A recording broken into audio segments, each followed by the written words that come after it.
My fellow Americans,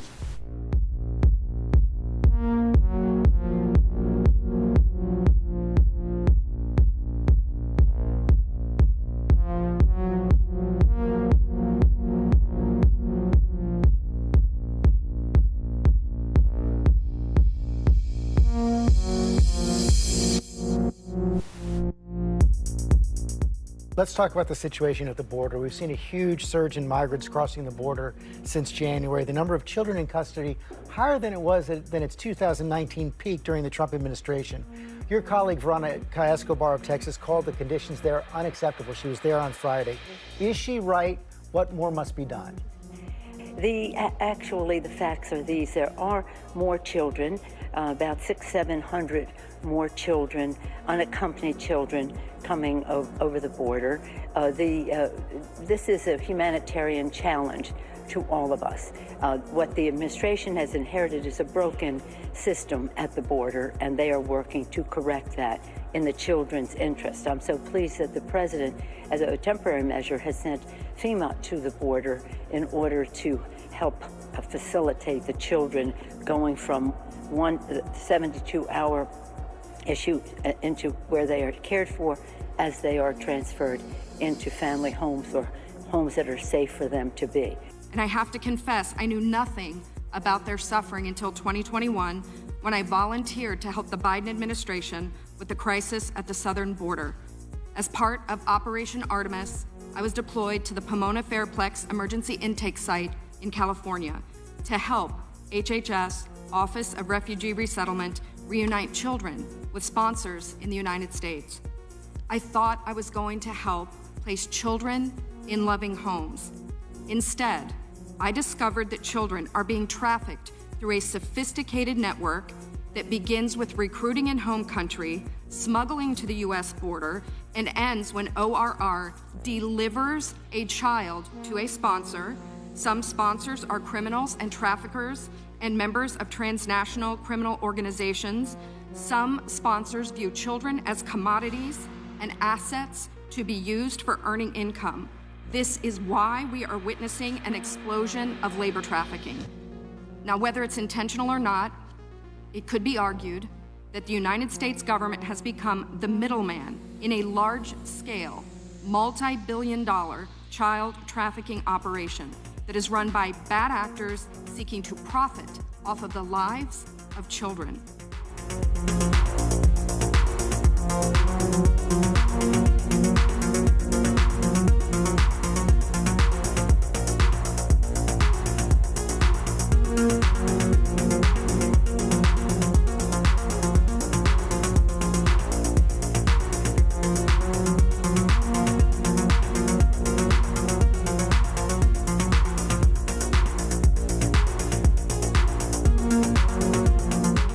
Russia said once they take Ukraine, Poland and the Baltics are next. Those are NATO countries. That puts America at war. This is about preventing war. It's always been about preventing war. My husband is a combat veteran. He's deployed now. The last thing I want him or any of his military brothers and sisters to do is to go to war. But I think it is time to give the Ukrainians more help hitting these bases inside Russia. One of the reasons that the administration has hesitated is because they believe it will escalate things even further with Russia pull the U.S. further in. Why not? Why do you think that's a good idea? Because it's Russia that has escalated this war. Russia has learned how to pull its forces back out of the range where we have allowed Ukraine to use our weapons and get our support. American media outlets have spoken to scores of people from Ukraine, and they've done scores of interviews with Ukrainian President Zelensky. We ourselves have put in a request for an interview with Zelensky, and we hope he accepts. But the interviews he's already done in the United States are not traditional interviews. They are fawning pep sessions specifically designed to amplify Zelensky's demand that the U.S. enter more deeply into a war in Eastern Europe and pay for it. That is not journalism. It is government propaganda. Propaganda of the ugliest kind, the kind that kills people. At the same time, our politicians and media outlets have been doing this, promoting a foreign leader like he's a new consumer brand. Not a single Western journalist has bothered to interview the president of the other country involved in this conflict, Vladimir Putin. Most Americans have no idea why Putin invaded Ukraine or what his goals are now. They've never heard his voice. That's wrong. Americans have a right to know all they can about a war they're implicated in, and we have the right to tell them about it because we are Americans too.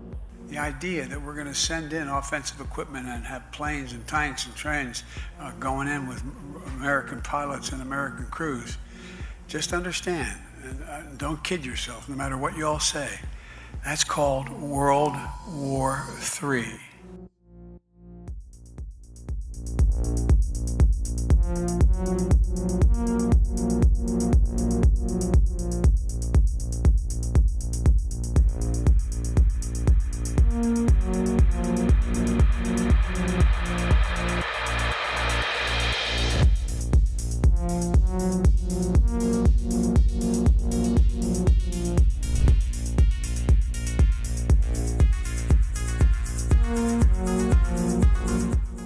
Ron Wyden was confronting the most senior spy in the United States, General James Clapper, who was then the director of national intelligence, right? There's no guy higher than him. The buck stops with him when it comes to intelligence. He's testifying under oath in front of Congress, right? But more broadly, in front of the public. This is televised. And Ron Wyden asked him a very specific question about a program, mind you, that Ron Wyden knows exists because he has security clearance. He sits on the Intelligence Committee. And he knows there's domestic mass surveillance. And this is how it goes. This is how the top spy responds under oath. So what I wanted to see is if you could give me a yes or no answer to the question, does the NSA collect any type of data at all on millions or hundreds of millions of Americans? No, sir. It does not. Not wittingly. There are cases where they could inadvertently, perhaps, collect, but not wittingly. So that was a lie. Wyden knew it was a lie. Clapper knew it was a lie. He actually admitted it was a lie after I came forward, 3 months later. Here I am, sitting at the NSA, next to my buddies who I've talked to about these programs. I've gone, look at this, and they're laughing at it. I'm laughing at it, and it's not that we go, oh, ha ha ha, he's getting away with it. It's like, what are you going to do? These guys are, they're bullshitters. The system is built on lies.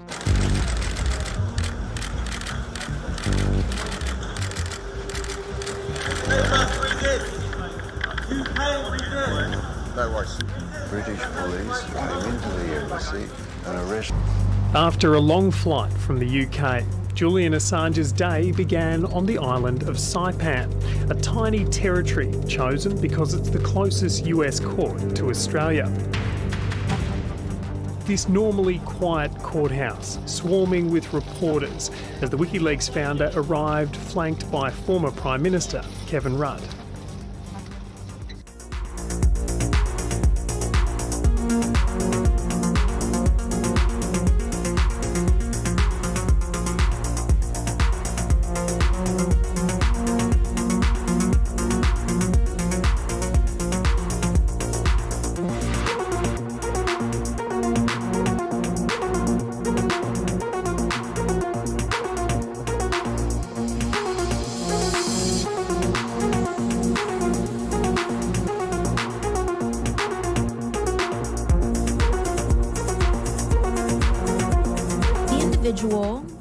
Used an AR-15 in order to act out his assassination attempt. An AR-15 has a range of about 400 to 600 yards.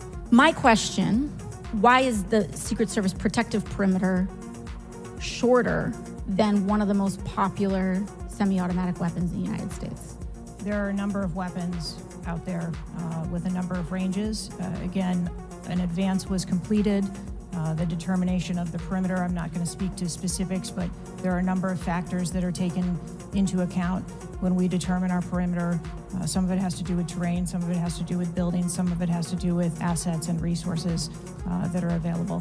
What I'm hearing is that a perimeter was not established outdoors in an outdoor venue that would prevent an AR-15, which is one of the most common weapons used in mass shootings, from being able to be within the range of Secret Service protection. Have you provided all audio and video recordings in your possession to this committee, as we asked on July 15th, yes or no? I would have to get back to you. That is a no. You're full of shit today. You're just being completely dishonest.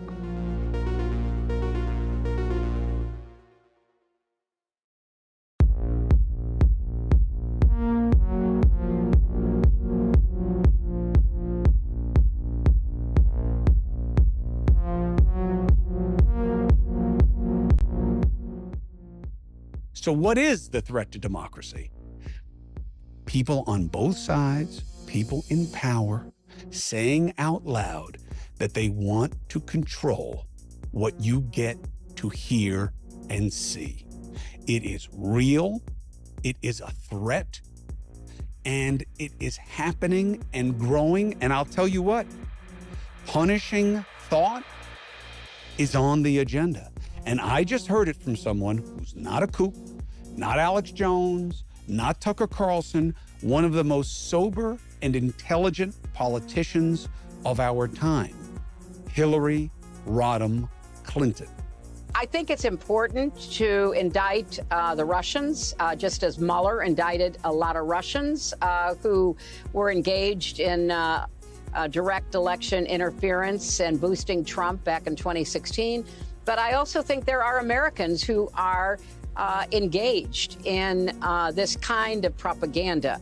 And whether they should be civilly or even in some cases criminally charged is something that would be a better deterrent. Meta CEO Mark Zuckerberg admitted that the Biden administration repeatedly pressured Meta to censor content, including information about Hunter Biden, and Zuck admitted that he also regrets complying with these demands. In a letter to the House Judiciary Committee Chairman, Representative Jim Jordan, Zuck writes, quote, "The FBI warned us about a potential Russian disinformation operation about the Biden family and Burisma in the lead up to the 2020 election. That fall, when we saw a New York Post story reporting on Joe Biden's family, we sent that story to fact checkers for review and temporarily demoted it." You know, you do some tweets that seem to be, or at least give support to some who would call others conspiracy theories.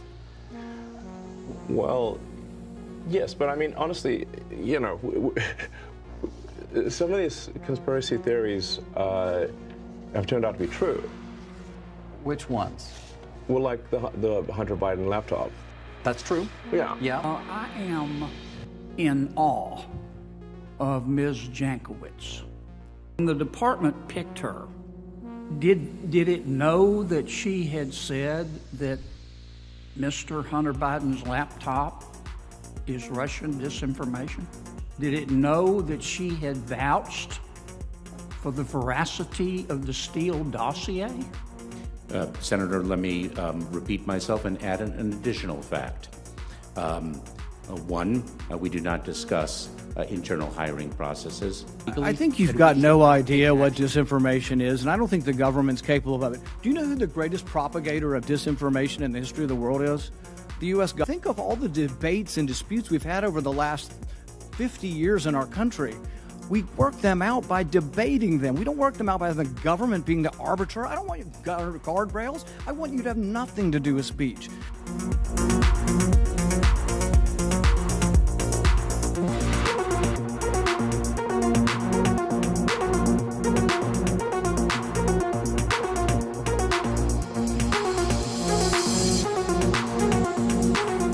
To be a conspiracy theorist is to have been right all along, despite the efforts of the paid-for liars.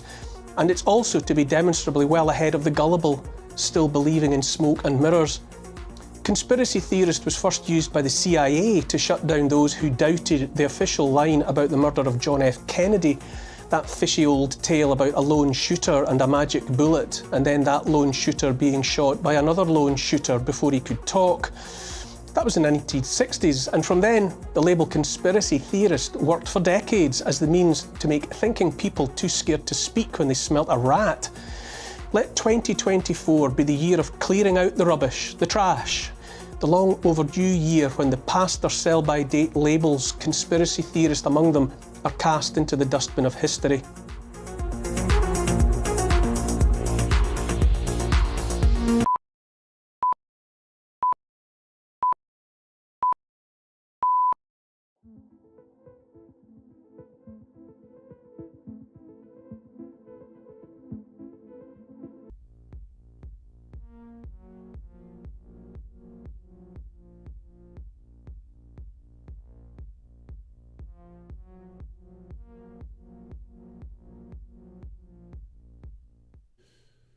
Welcome, everybody, to Redacted. I'm Clayton Morris. I'm Natali Morris. And if you're looking for a show that is sycophantic and is just totally in the tank for one political party or the other, you might as well turn on Fox News or MSNBC or CNN. You're not going to get that from us here today because we're going to keep it real and be as critical as possible over some of the rumors floating around right now about Trump's cabinet appointees and some that have now been officially approved and verified by Donald Trump himself. Some good, some bad.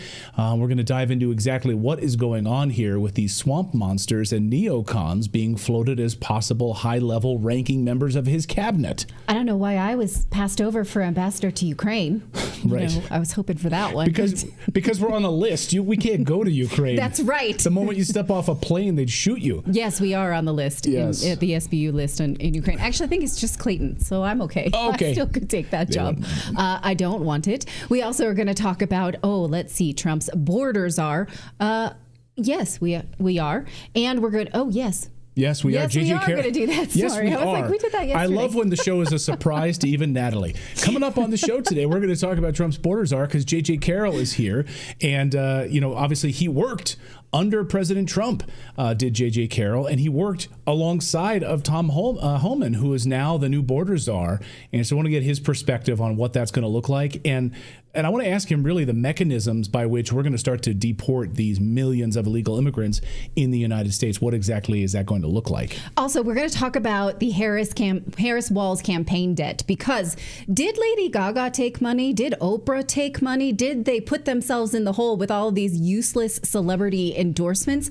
How did they mismanage $1 billion? Remember when Hillary Clinton hit at Donald Trump for losing money on his taxes, for taking a loss on his taxes? Hello? Is double standard much? So we're going to take a look at the campaign finances. Also, a woman in Georgia arrested because her 10-year-old walked to town less than a half a mile away.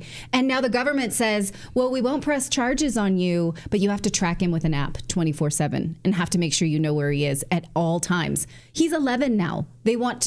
She refuses. So do we have another Peanut the Squirrel situation where big government reaching into this woman's life?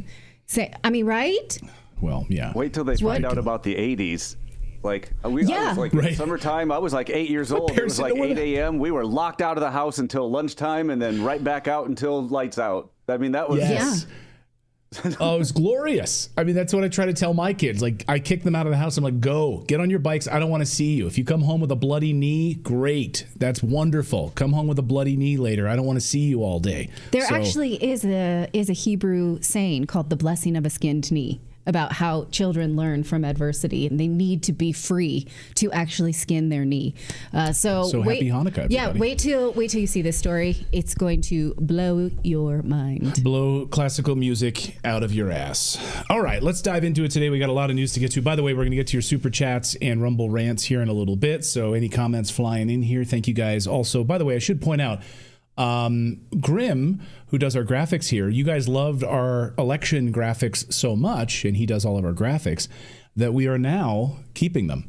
So thank you guys. Right here on the screen, our beautiful... They're pretty. Yeah, these are our new colors here at Redacted. So I think it looks fantastic and very patriotic. So it was so nice, I added it to my own. I have that background now. Oh, look at that. Continuity. I love that. You're no Continuity longer in of outer government. space. Welcome to planet Earth. Well, David changes his background I have once a it week, too. so... Oh, it's beautiful. All right, let's get into the news, shall we? Got a lot of news to get to. Let's give you your news roundup on this Tuesday. Well, if you were hoping a new Trump administration would put America first, you might be sorely disappointed this morning. Big trouble in Trump world. In fact, who's pulling his strings? Is it all the big money flowing in? Is that who's pulling his strings here? First, let me give you some of this news up front. This morning, Trump selected South Dakota Governor Kristi Noem to lead the Department of Homeland Security. Now, this is an interesting choice. She is a bit of a steady, she's kind of like rock steady. You might see that as a positive sign, and she's been a longtime Trump supporter. So, okay, you've got that. You need loyalists around him, which is true. She's a rancher. She's a farmer, small business owner. She became famous though when she of course refused to put a statewide mask mandate in place. I was like, yeah, no, none of that craziness. But she also famously fabricated a story where she met with North Korean leader Kim Jong-un. Of course, that didn't happen. And back in March, you'll remember, Noem also introduced a bill cracking down on criticism of Israel. What? Like in America, you can't criticize a foreign country? I criticize America all the time. We can't criticize Israel? Can't do that. Ensuring the security of God's chosen people was the name of it. Yeah, ensuring the security of God's chosen people. Okay. Shouldn't that be all of us? Right. Like, no, it's just Israel. Israel's God's chosen people. So that's who will be your new Department of Homeland Security head up there from South Dakota. Again, we don't pull any punches on this show. I'm just giving you the facts, okay? Anyway, she'll be in charge of ICE. And her main responsibility will be close the border along with border czar Tom Homan and get the 50 million illegal immigrants out of our country. Stop the spread of fentanyl into our country. So if she does that, I will applaud her wholeheartedly, despite her past transgressions. Okay. I will support her wholeheartedly if she secures our border, makes America safe, gets out the illegal immigrants in the United States, and doesn't go sideways. She listens to what Trump wants, follows his lead on this, and also listens to Tom Homan. Fine, we won't have any problems. Okay, now the really bad news. Trump hasn't confirmed this yet. To be clear, we haven't had confirmation yet from the Trump campaign. I've messaged a couple of people there on the Trump side. Haven't gotten any 100% on this yet, unless it's happened within the last 3 minutes and I haven't noticed it. So I apologize. But according to reports, Senator Marco Rubio will be the Secretary of State. Okay, now this is from the New York Times. Trump expected to name Marco Rubio, and then Elon Musk tweeted shortly after this kind of news came out, hey, don't believe anything. Don't believe the rumors until Trump confirms things on Truth Social. Okay, so I'm not going to believe it. After which I backed off the cliff. Yeah, I was like, okay, let's back this up. But there have been some other troubling signs in the past few days with other choices. So I'm not backing off the cliff entirely. This would be a disaster. Putting Israel first, that would be Marco Rubio's plan. Warmonger. Also, Ukraine first. Yeah. He is completely in the tank for continuing the war on Ukraine. He doesn't care who dies. So he's a warmonger. He would be in charge of the State Department, means pushing us into war with Iran, Russia, China. This guy wants war in the worst way, and he's heavily funded in that way, of course, so that's why. By the way, Trump once said this about Marco Rubio. Marco Rubio is a total lightweight who I wouldn't hire to run one of my smaller companies. A highly overrated politician. That is before Truth Social, that's a truth. That's a truth. We agree with that. Yeah. That is a truth. Absolutely. You can't forget that, sir, please. And Rubio said this about Trump. Watch.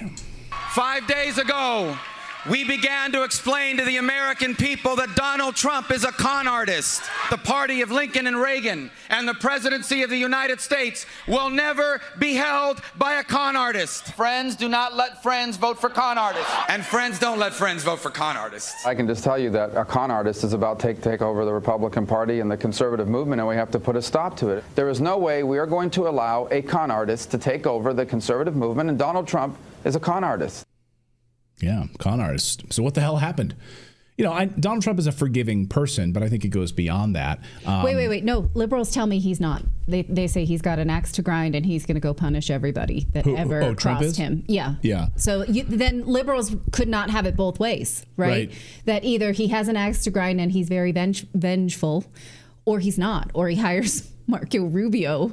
That those two things don't compute. Yeah, I mean, remember when when he beat Hillary Clinton and he got in there and was like, you're gonna lock her up, right? You're gonna prosecute her. Yeah. And he was like, no, we need to heal, right? So I don't think he's as vengeful as people make him out to be, and certainly after being shot in the head, I think he's even less vengeful than that. But anyway, so what the hell happened here? But is there nobody else? Right, that's my point. But first of all, it hasn't happened 100% yet, okay? You may be watching this later and find out that it's now been confirmed, but we still haven't had confirmation from President Trump. Or that it's false, or that somebody else takes it. Who knows? What the hell happened here? Well, money happened. That's what happened. Sheldon Adelson, of course, fully backed Rubio, fully backed Trump. Hey, Donald, he'll be pro-Israel, so pick this guy. I floated a lot of money your way. So is that exactly what's about to happen here? Or is there another theory, which is that they're floating this idea, there's a leak somewhere, right? Someone floated this idea internally, and it's a way to catch leakers within the Trump team? Could be, right?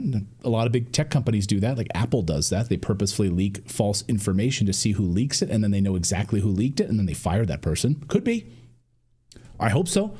Mike Adams, friend of the show, he's tweeted this. Health Ranger Mike Adams says, if Marco Rubio is named as Secretary of State, then every single person who donated money to the Trump campaign should demand a refund, and they should realize that Trump 2.0 is just Bush 1.0. Neocons galore, endless wars, the swamp is in charge. Might as well ask Dick Cheney to be Secretary of State at this point, and then he goes on from there. He says, by the way, he points out Jeffrey Sachs would have been a great Secretary of State, or Dennis Kucinich. Definitely. Keep us out of wars. It's an idea. Just so you understand what a deep state swamp rat Israel first Marco Rubio is, this is how much money he's taken from Israel. Look at all that money. That is, and by the way, that's as of March of this year. Okay, here's maybe a better depiction of it. Okay, that's Marco Rubio. Michael Tracy, journalist Michael Tracy says Marco Rubio would arguably be the most hardcore interventionist Secretary of State for an incoming administration in decades, perhaps rivaling Hillary Clinton. Definitely outpaces Colin Powell, who was in the relatively more realist faction of the George W. Bush administration.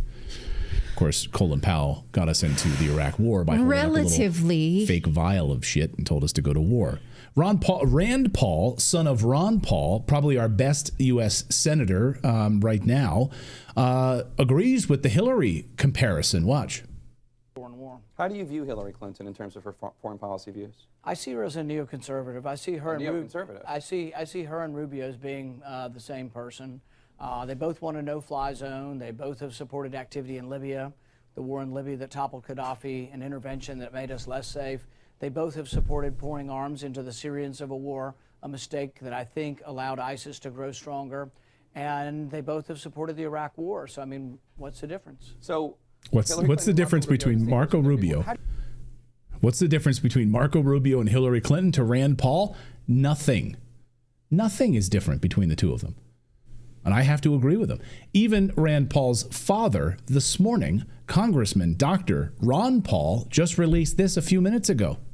The odds look pretty good that he will become Secretary of State, which I think will lead to problems, because there's two different kinds of people in the world, the way I see it, when I want to simplify it. There are the authoritarians, and there are the people who want to follow voluntarism and peaceful means. And I would put him into the category of authoritarianism because he's expressed himself. And his authoritarianism doesn't mean that he beats up on people. That's a personal thing. But authoritarians in politics is much, much more deadly. Yeah. They have more power, and they can do things. They can change the world. They can, especially in the Secretary of State, they can set the stage for a conflict that becomes very real and very dangerous. So, Yeah. Look what Antony Blinken, right? Look what's going on right now in Ukraine. Look what's happening in the Middle East under the leadership of Antony Blinken. Coming up in a few minutes, we're going to talk about Antony Blinken, who just went to Brussels right now to try to get more money for Ukraine because he's worried about Trump coming in. So they can set the agenda. They can set the authoritarian agenda. It's very, very troubling. And of course, let me remind you that Rubio was on the record multiple times about he's almost as bad as Lindsey Graham in wanting to go to war with Iran. So if you don't get a deal, what's the alternative? Do we have to go to war? Is it necessary to be absolutely certain they don't have a nuclear weapon or the capability to build one? And I think that the best way to have achieved that is to leave in place both the unilateral sanctions and the international sanctions. You combine that with a very clear demarcation to the Iranian regime, and that is this. If you cross this threshold, you will face military action on the part of the United States. We don't want that to happen. But the risk of a nuclear Iran is so great that that option must be on the table. So if it came to that, that would be an option that you would actually absolutely consider and use. And let me tell you why. If we don't do it, someone else will. The Saudis are not going to sit there and watch Iran build a Shia bomb without a Sunni bomb. The Israelis are not going to sit there and watch a regime that calls for their destruction develop the capability to do so. But again, we would hope to have avoided that point by severely limiting and sanctioning Iran for its nuclear ambitions. And quite frankly, I think this deal could literally lead to increasing the prospects for war. But what you're saying here, we cannot let Iran become a nuclear power, and we have to do whatever is necessary if that includes going to war with Iran. By the way, if Iran... Absolutely. Okay, first of all, he looks like a minifig. Second of all, that is the policy of the Obama administration, which led to sanctions of mass destruction for 8 years for a nuclear program that we never were able to prove. If you want to read about how demonic our sanctions were with Israel, with Iran, read the book, The Art of Sanctions, and you will be truly horrified at what goes on our behalf to innocent people, innocent civilians, and why we justify that. That's what the Obamas did. That's how the Obamas waged war across the Middle East. How is he serious about this? Well,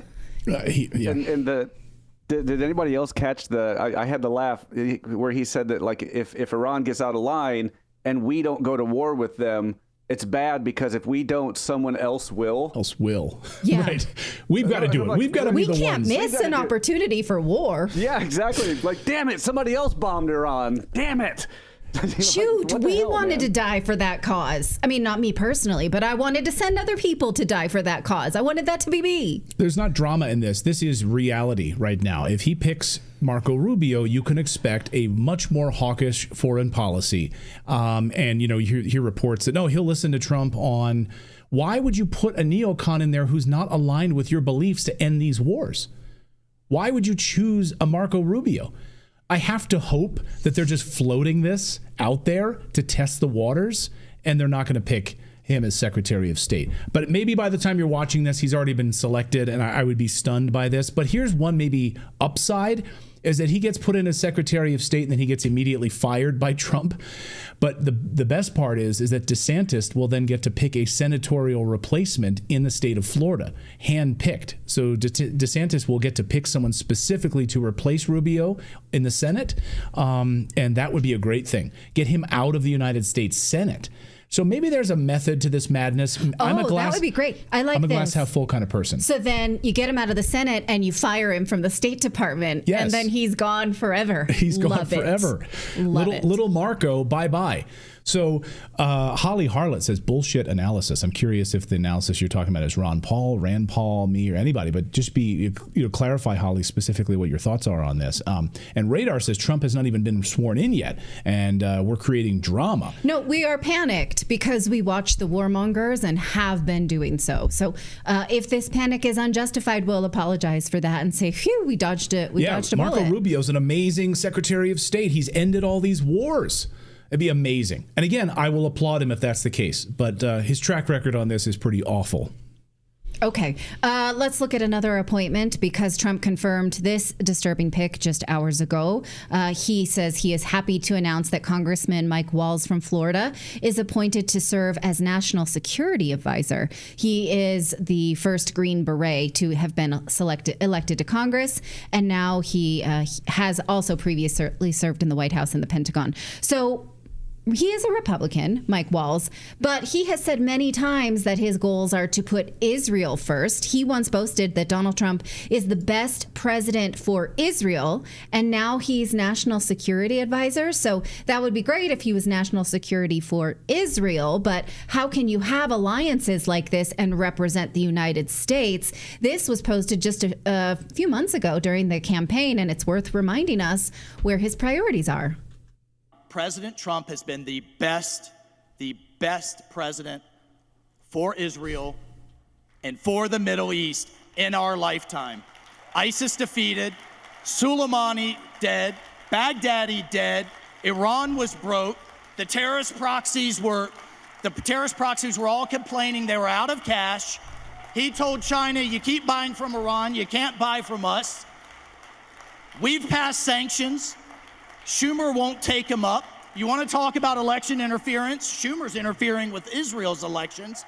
We have to get President Trump back in as the commander-in-chief. The Jewish community needs it. The world needs it. America needs it. And I just want to take a moment to salute you and thank you. It is relatively cheap and easy to yell at the television, argue with your liberal relatives over Thanksgiving, and post on social media.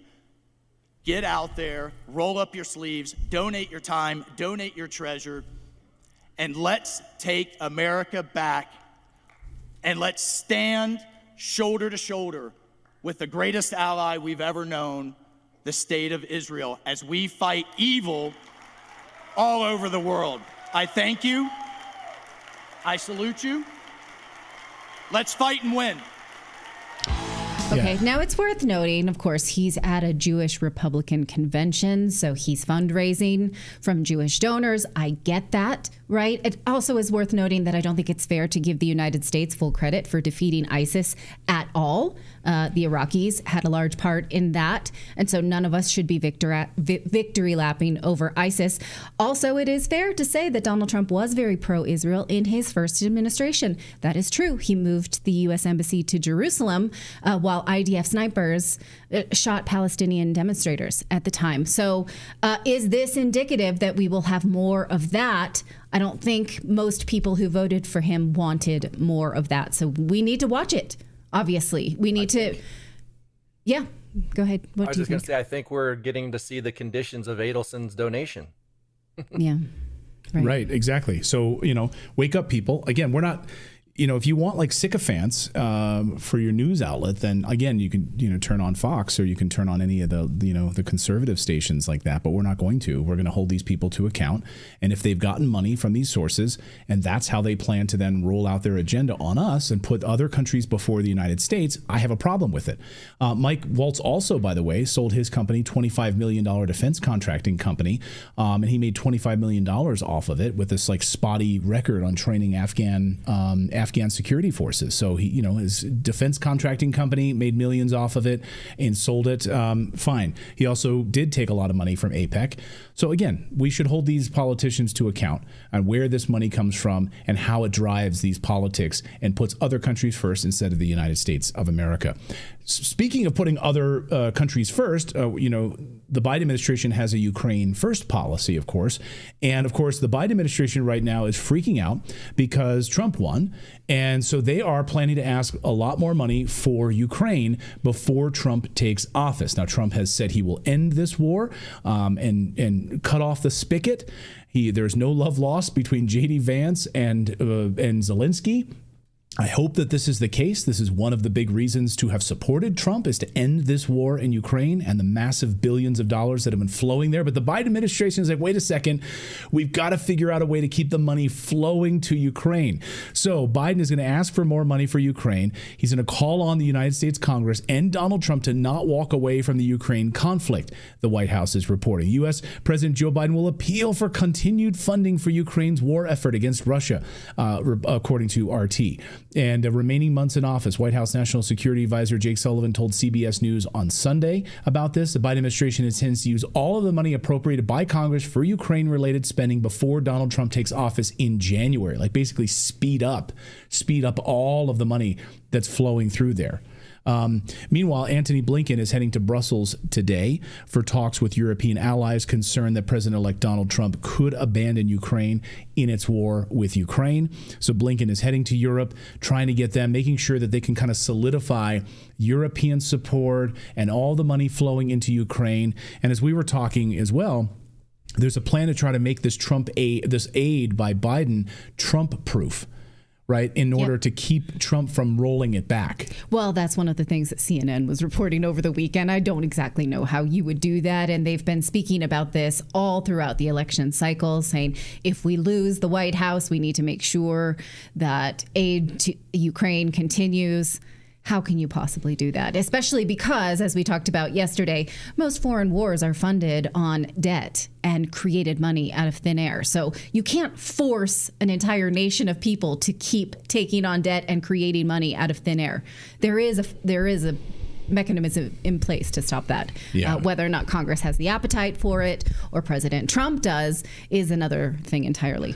And just real quick, this is a very odd piece that Moon of Alabama covered. They do amazing journalism there. Why is the Washington Post reporting that a Trump-Putin call took place when it didn't?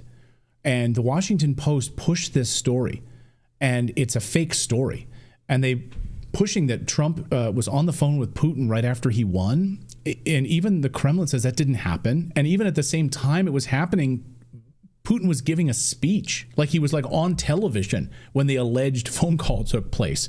Putin said, yeah, I'm open to it. If he wants to call me, I'm happy to have a call with him, but he hasn't happened. The Trump campaign says it hasn't happened. The Washington Post, though, is like reporting this, and they put a whole bunch of numbers in this report about how, he reiterated to Putin that we have 50,000 soldiers in Europe kind of ready to go. It's like a piece of like war propaganda from the Washington Post. It's really, really bizarre. And even like the Ukrainian government says it didn't happen. So like, where did this story come from? How did this get planted in the Washington Post? It's like a very curious story.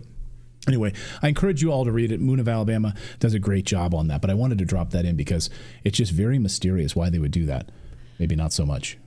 You're surprised that the Washington Post is lying? It's like a CIA. Are you new here, honey? I mean, it's a CIA front group, right? So is the New York Times. So they just drop these stories in like, hey, we want to remind you, Putin, we've got 50,000 soldiers there, and Trump's very bullish still on Ukraine, and we're not giving up. We're not giving up on Ukraine just yet. Where did this come from? There was no phone call. Anyway. Okay. Well, the press is calling Melania Trump rude because she turned down an invitation to go for tea, the First Lady's tea. Now, it's a longstanding tradition that the incoming First Lady is invited to tea by the outgoing First Lady. That did not happen in 2020. It did happen in 2016. Now, apparently, Jill Biden has extended the invitation through her surrogates. I don't know how personal it was. And Melania Trump doesn't want to go. And so what do you think? Is that rude or is that fair? I wouldn't want to go. I don't think I would enjoy myself. According to sources, she turned it down because the Biden administration launched a raid on her house. And recall that we had reports that her personal closet was something that they went through extensively. And she does not forgive them for that. Although I said on the show, I would love to see what is in Melania's closet because her wardrobe's fabulous. But again, I should not have the right to do that, and the Biden administration probably should not have done it either. According to a source from the New York Post, this is the source saying she ain't going. Jill Biden's husband authorized the FBI snooping through her underwear drawer. The Bidens are disgusting. So she does not want to do that. And so we'll see. It remains to be seen how much she wants to do this time around because the press was just terrible to her. The future First Lady, she expressed some resentment over the raid, saying it made her very angry, and she called it an invasion of her privacy. The raid on Mar-a-Lago, the house manager texts you and says the FBI is outside the house.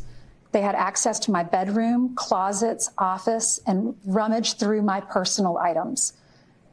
Even searched Barron's room, you say. So how invasive was that Did it make you angry? How did you feel? Yeah, it made me angry. Yes. Invasion of privacy.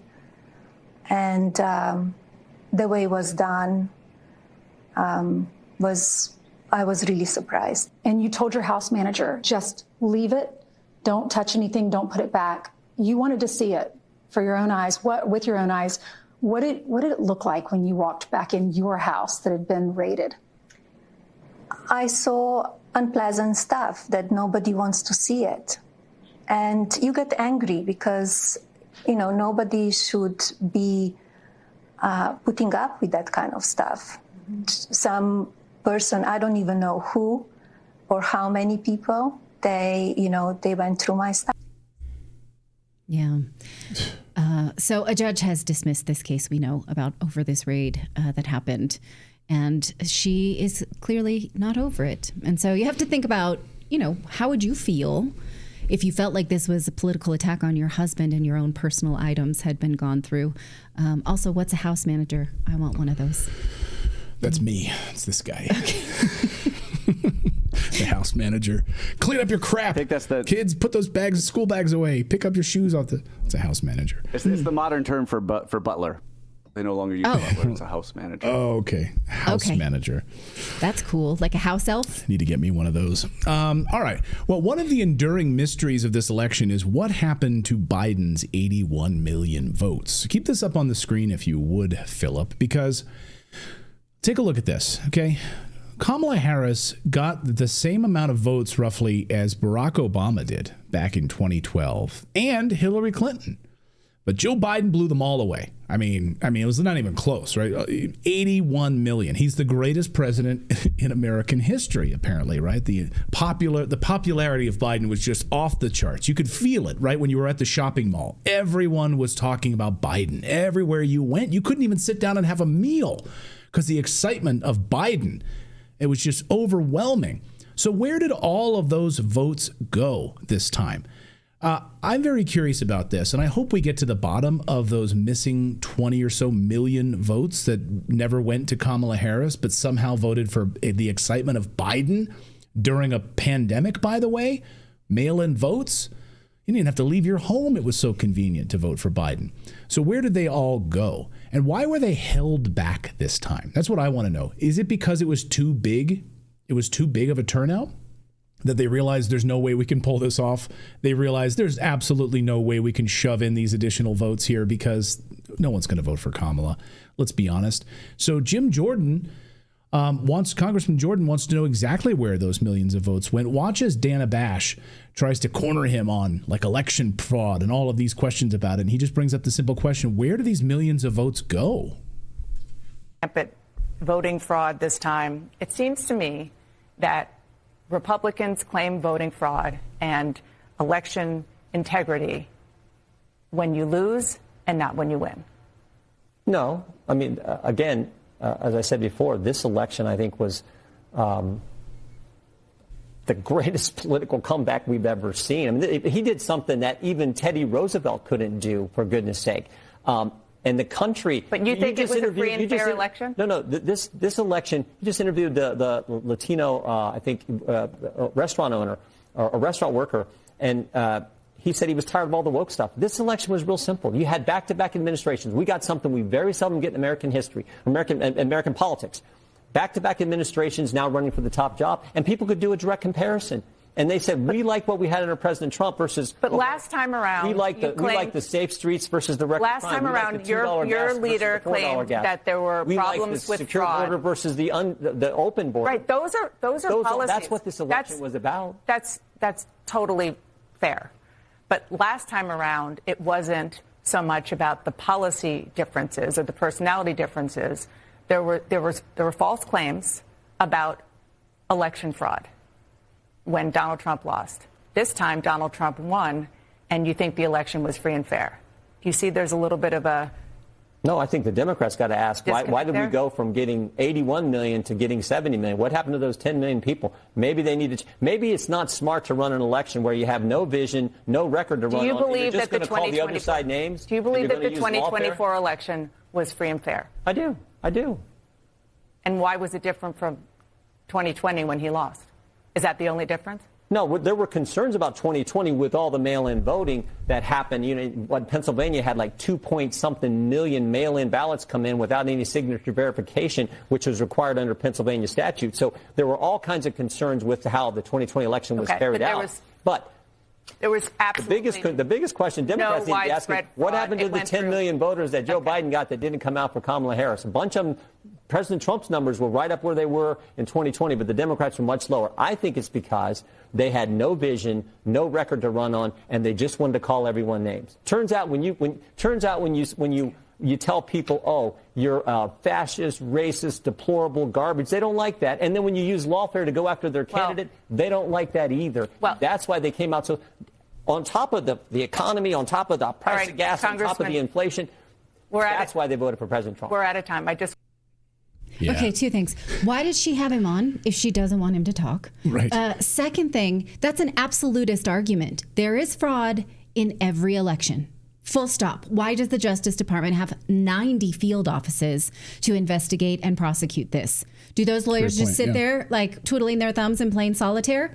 What do? They prosecute fraud that happens every election. So you can't say there's only fraud in the ones that we like, and we're going to deny the ones that Republicans are talking about. What is at issue is what fraud do we pay attention to, and do we catch and we prosecute and allow? That's it. So she's asking really ignorant questions. That's a really stupid interview. Well, maybe you could, if you wanted to, you could buy her brand new book. Donna Bash has a brand new book out. Thank you. It's called America's Deadliest Election. Dana Bash. Could you imagine reading a book by Dana Bash? No, I would. I read books by Rachel Maddow. I read books by people that I don't like all the time, I don't want to miss what their arguments are. Side note on the CNN. But I would get it at the library. I'm not going to give her any money. Side note on the CNN piece, reports today that CNN is laying off tons of people, and so is MSNBC, like high-profile people. Is Caitlin Collins out of a job? Anderson Cooper? No. So, I see multiple reports, like a lot of their star talent, their stars, because their viewership is just plummeted. No one wants to watch their crap anymore, so they're going to just have to lay off a whole bunch of people. Anyway, MSNBC and CNN, that's reportedly today. Go ahead, David. Is her book about the Trump election? Which election is that about? The most dangerous one? Just out of curiosity. It was about the election of 1872, and it's a cautionary tale about the election of 1872 and how we should make sure that we don't have that similar civil war in the United States because of that type of a leader, of course. Oh, anyway. You would think that someone who wrote a book about election fraud would know that it happens every election. You would think. Okay. All right. I'm annoyed by that. Oprah Winfrey says that reports that she was paid $1 million to endorse Kamala Harris are, quote, not true. But you can look at the FEC website, the Federal Elections Commission website, and you can find that actually her production company, Harpo Productions, did receive $1 million. This you can find all on your own. Now, here is Oprah being asked by TMZ just yesterday, and she was asked, hey, are you super excited about the election? And she says, I'm not going to talk about that. Do you still support Kamala Harris? I don't want to talk about that. And then she said, and then the reporter asks, well, what about reports that you received $1 million? And she says, not true. Now, those charges those two charges of $500,000 no doubt relate to the Unite for America live stream, which she did in Michigan to rally Michigan voters to vote for Kamala Harris. It didn't work. Michigan went for Donald Trump handily, but she still had celebrities like Jennifer Lopez, Meryl Streep, Julia Roberts, Chris Rock, and Ben Stiller all shilling for Kamala Harris. Now, of course, Oprah has a big production company. People work for her who deserve to get paid. Also, let's take a look at her setting up for this live stream. The set clearly is expensive and she has to pay her staff. So let's think about whether or not what we see here is worth $1 million. We're just hours away from 8 p.m. Eastern time, where we're in Michigan and we have 1,000 screens everywhere you see those little heads there, and 400 people in the audience for what we are hoping is going to be one great big giant voter rally. So getting people registered, getting people inspired, getting people fired up to vote on November 5th. with Kamala Harris here as our special guest. If you know somebody, tell somebody, come to the voting rally in Michigan on virtual right now. Some live seats, some people live all over the country. Thank you so much. See you at 8 p.m. Eastern Time. All right, David and Philip. Yeah, I want to ask your technical knowledge. Yeah, because you guys set up streaming sets for a living. So do you think that was, I want to hear what you have to say, but do you think that was about $1 million production? Oh, probably. Yeah. Yeah. I mean, okay. Thousands screens and all that stuff. Yeah. Mm-hmm. But what I was at first when she said that statement was. Oh, go ahead, Philip. Oh no! When she said 1,000 screens, at first I was like, "What the hell is she talking about?" I was like jumbotrons or something, but no, she was talking about the. Sorry, my phone rang. She was talking about all the virtual ins, but still, yeah, I could see $1 million for that. Yeah. Okay. Go ahead, David. And she called her Kamala Harris. That's racist, isn't it? Like, didn't we? Right. Have this you intentionally mispronounce her name. Yeah. Mm-hmm. Yes. Yeah, she did. You're right. So, okay, that was not a free endorsement of Kamala Harris. That was a business deal for her production company, and it didn't work. It turns out that people in the districts don't vote with people in the Capitol. That's another Hunger Games reference that I hope you get, because that was all people in the Capitol telling people in the districts how to, and it's hilarious how much that failed. I'm loving it. Now, Kamala Harris is being excoriated online for the state that she is leaving her campaign finances in. Now, in his book, Ron Paul wrote this, his book, End of the Fed. He said this about campaign debt. He said there was no campaign debt in any of his campaigns because he had a firm rule: never end a campaign with debt. If you lose the election, the debt becomes yours, not the campaign. So are we taking bets whether or not Kamala Harris will personally take that $20 million deficit on her own balance sheet? I'm going to say not, especially since she didn't put herself into that campaign anyway. It was some kind of globalist forces that issued a coup against Joe Biden. So do you think that maybe she'll split it with Tim Walz? Will she do this upstanding thing that Ron Paul has always done? One popular TikTok user says that we should troll celebrities to get that money back. Watch. So Kamala Harris' campaign is in $20 million in the hole.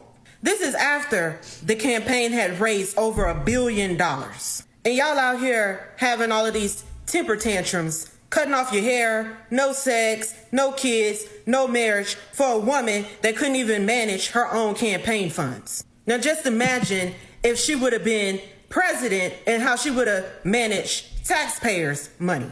We saw how y'all was so proud in raising all of this money earlier this summer for her campaign, breaking records. Y'all were bragging about it all over the social media platforms, just for her to just squander it all away. I think we know where all of that money went. It was a lot of celebrities that came out and showed out for her for some money. They was getting paid. So apparently a lot of vendors haven't been paid just yet because they ain't got no money. And while there's a civil war that is erupting in the Democratic Party right now, they've been blaming one another for the loss of Kamala Harris. They've been blaming Biden, Pelosi. Obama pretty much is, got on a jet. Nobody knows where he's at, hasn't said anything.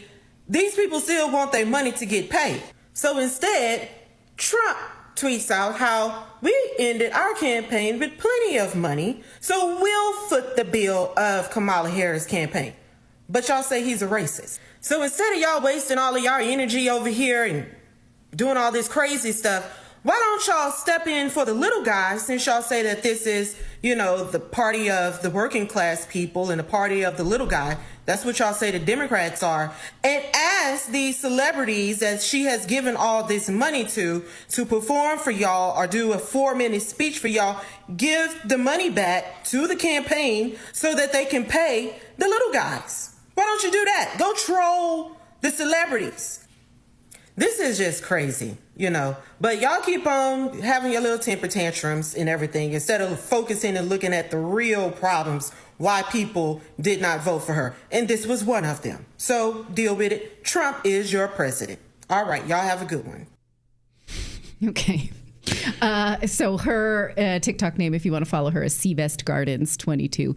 Now, Oprah is, in fact, getting trolled, and she doesn't like it. it turns out. But I'm sure she will be back for another candidate in 4 years. She very much feels like she sold you Obama. She's wondering why she wasn't able to sell you Kamala Harris, but she'll try again. So don't get excited.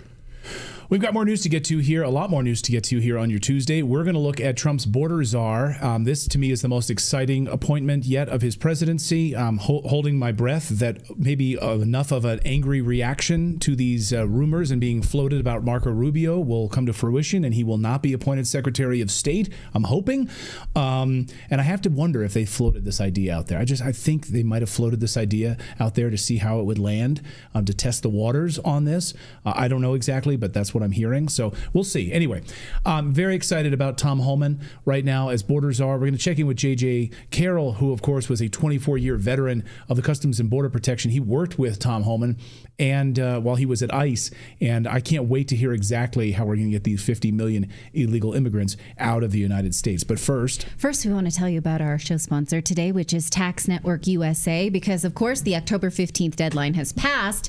Are you prepared for what's coming? If you owe back taxes or your taxes are still unfiled, you don't want to miss the deadline. You don't want to make sure that you have no one in your corner. Tax Network USA can help you if you owe any back taxes or have any back issues with your taxes so that the IRS doesn't come for you. Because if they fire the first shot, they're going to ask for the moon and you're going to be on the back foot. So make sure you have someone in your corner that can help you, because you don't want to deal with the IRS by yourself. They are not your friends. In fact, Tax Networks USA has helped taxpayers save over $1 billion in tax debt and has filed over 10,000 tax returns. And they specialize in helping people reduce their tax burdens so they can help you too. So don't wait any longer. Get on the phone, call them at 1-800-958-1000 or visit tnusa.com/redacted for a free consultation. Their experts will walk you through a few simple questions to see how much you can save. So act now before the IRS becomes the aggressor. Take control today. Again, visit tnusa.com/redacted or give them a call, 1-800-958-1000.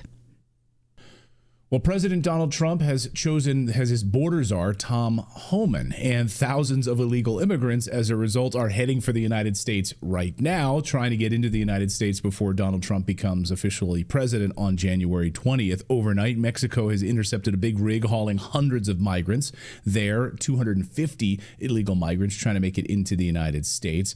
So what's going to happen under Tom Homan?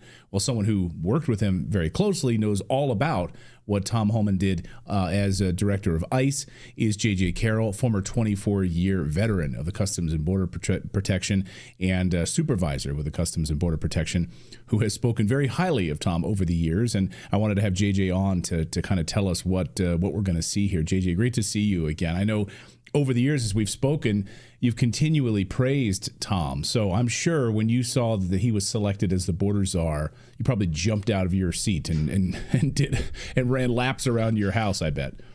Oh, he's the most perfect appointment for this border czar assignment. He is the absolute 180 degrees from Mayorkas. And what you and I talked about this a little bit before we came on.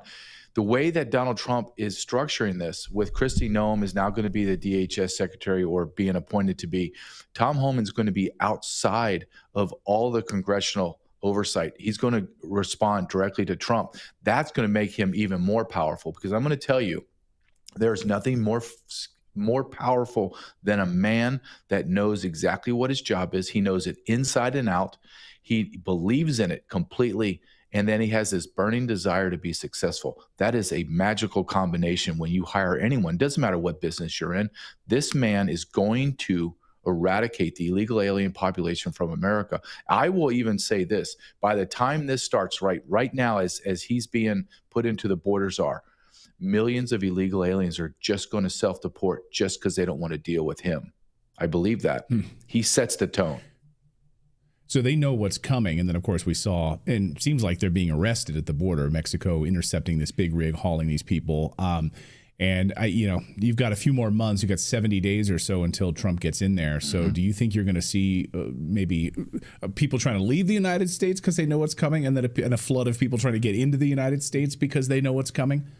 I really think that's what's going to happen. I think you're going to get hundreds of thousands of people going to bum rush America because the NGOs and everyone that's speaking to these people are just lying. And I know what they're telling them. If you can get in, you'll be able to stay. We'll help you with lawyers. You'll stay. They'll never be able to find you. By the time they find you, blah, blah, blah, you're there forever. And then you have people that are here are going, oh, God, let's go ahead and get out now before my family is arrested, before we're put in detention camps. Let's make this decision to leave now because it's going to be inhospitable. We are in foreign land and we are not welcome. Biden welcomed them in. Now, here's the really dirty secret to all this is Biden and Mayorkas brought everyone in under the lie of amnesty and parole. They can't see asylum officers in time. Asylum, not amnesty, under asylum and parole. But they can't see the judge in time, and their parole status times out, so they all become illegal aliens. So you have millions upon millions, tens of millions of people that have been lied to and brought under the lie that you're here legally. No, in fact, they're all illegal aliens. All of them are. So Biden and Mayorkas have put these group of people in a very, very bad situation. They can't work. They don't have work authorization documents. Donald Trump for sure is going to start mandatory E-Verify. He's going to turn the law enforcement apparatus against them being the illegal aliens, and they're going to eradicate them. It's going to, look, you're going to have a large swath that are going to leave by themselves, but you have millions of terrorists, gang members, soldiers, etc., that are here for a purpose. Now, that is where the rubber's going to meet the road, and we're going to see violence. And we saw Latinos voting for Trump in record numbers this time because they are the Latinos in America who are here legally have openly said what's terrorizing their neighborhoods are the illegal Latinos in their neighborhood. It's not like all Latinos love every Latino. If there's a criminal Latino in a Latino neighborhood and they're terrorizing their families and destroying their neighborhoods, they want them out of there. Just the same that I would, if a white guy was terrorizing, a neighborhood, I wouldn't care just because he's white. Oh, he's a criminal, but he's white. I just love him because he's white. It's ridiculous. I mean, this is what CNN believes, and they're absolutely foolish. So what's going to happen? How exactly is Holman going to mechanically go through and do this? I mean, I know you don't have his playbook, but you certainly know exactly how the mechanisms work with ICE and Customs and Border Protection. Like, what exactly, how are we going to start to see, let's take like Aurora, Colorado, for instance, where these Venezuelan gangs are. Like, how is Holman going to marshal ICE officers to start to round up these individuals? What would that look like? Well, the great thing about everything that we are expecting and want, we don't have to create out a whole cloth. It's already been done. Tom Holman was the acting ICE director under Trump. I witnessed what he did. He turned them loose, and they went into the cities and began to eradicate the cities of criminal illegal aliens. And that's what he's already started to say. I'm going to prioritize and go after the criminals. Now, if I run into a collateral, meaning I hit a load house or I go after a criminal alien and there's 20 people there that are illegal, they're being arrested too, all of them. So what he will do is what he just said last night, I think it was last night. He said if places like New York City don't cooperate, sanctuary cities like Aurora will not cooperate, I'm going to flood that area with ICE agents. And when you do that, then you're going to go and you're going to take down the violent gangs. You're just going to do it. We are going to win. We're America. Once you turn the apparatus of ICE and Border Patrol and DHS onto the illegal alien savages that are here, we will win. Will it be violent? Yes. Will it be uncomfortable? Yes. But we will win because now we have a leader. So these sanctuary cities, help me understand the mechanics of that.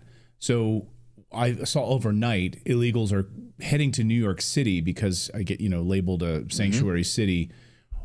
Does that matter at all? I mean, are they just misinformed? So they're going to try to seek sanctuary in a place like Aurora or other places that are sanctuary spots, but it doesn't matter to the Trump administration. Like federal law, Trump will supersede that, right?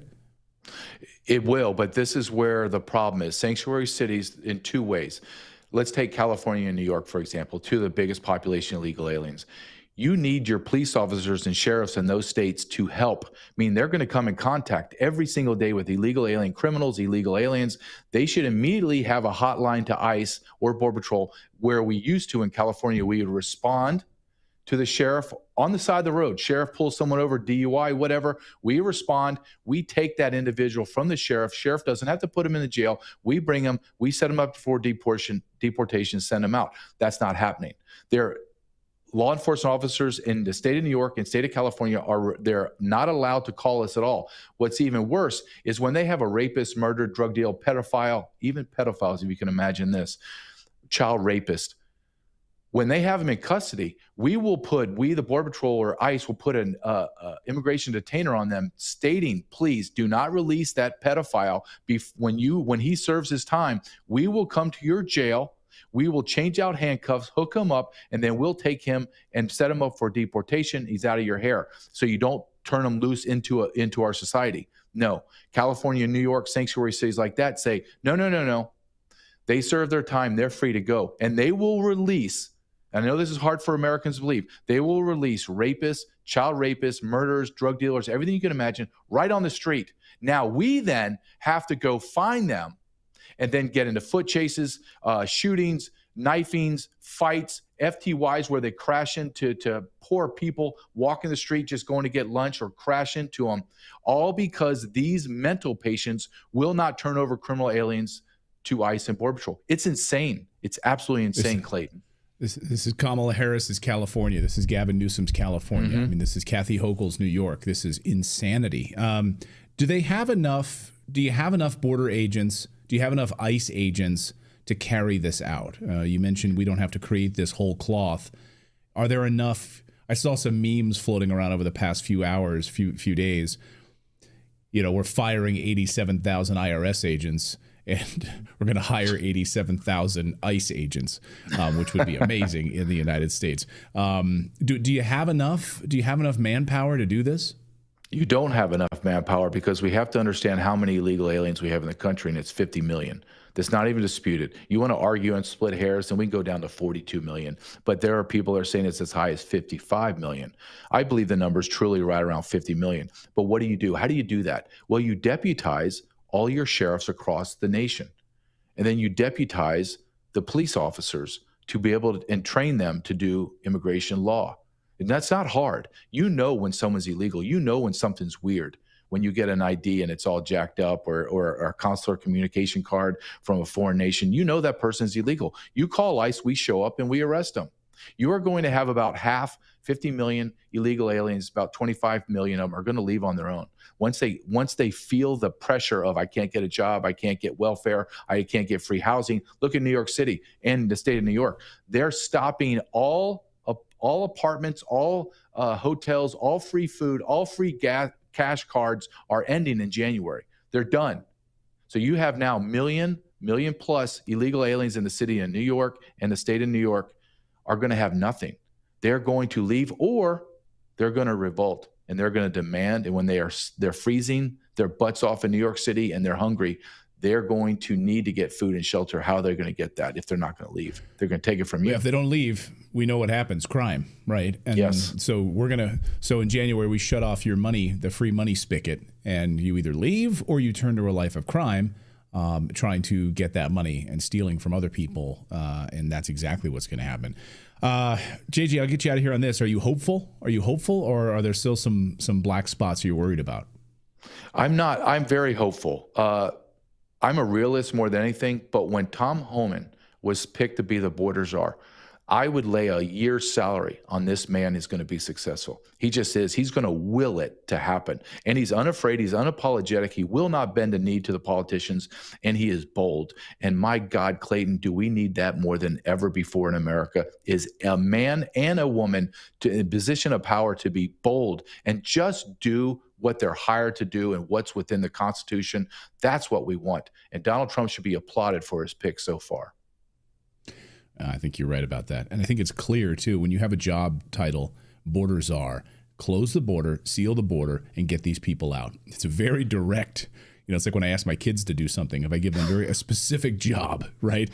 All these like government agencies that have all this sort of nebulous, responsibilities. No, he's got a job. He's got a very specific job. And I think you're right about him. Seeing him go up against politicians has been one of the highlights of my week, watching back of his videos. So JJ, great to see you, my friend. I would encourage everyone to read JJ's amazing book. Obviously, you served under Obama, served under Trump on the Customs and Border Protection. Check out his amazing book called Invaded. It's on Amazon. It's a must read if you want to understand the degradation of America's border policy under these liberal presidents and see what Trump was able to do the last time. It's important reading because it really provides a lot of context, and I think what we're about to enter into again could be, morning in America once again. So, JJ, great to see you, my friend. Thanks so much. Always. Thank you, Clayton. Thanks, JJ. Appreciate it. Great to hear his perspective on that. So, really fascinating about the mechanics of it. Being able to, you need the manpower, but you have the wherewithal to get this done, and I think that's going to be exciting. So, I'm very excited about it, Tom Holman. I'm kind of curious, what happens with if they do deputize the sheriffs, if they're sheriffs in kind of like the sanctuary states, it's interesting because I don't know if they're beholden to the governor or what. It'll be interesting to see it play out. Yeah. Right. Now we see Gavin Newsom declaring an emergency, another emergency, because he wants to make sure that California laws are Trump-proof. The laws are the laws. I mean, that guy can't stop grabbing power in order to prevent whatever it is that's at the wind blows. Let's do it. Okay, yeah. Let's see. We got more news to get to, but if you're just tuning in here, chances are, of course, that you share our frustration with the mainstream media, right? That's why you're watching our show. That's why you subscribe to us. We reported earlier today that CNN and MSNBC are about to have mass layoffs because their ratings are plummeting. The trust in the media is at an all-time low, and that's where our friends over at Ground News come into play because we use them every day.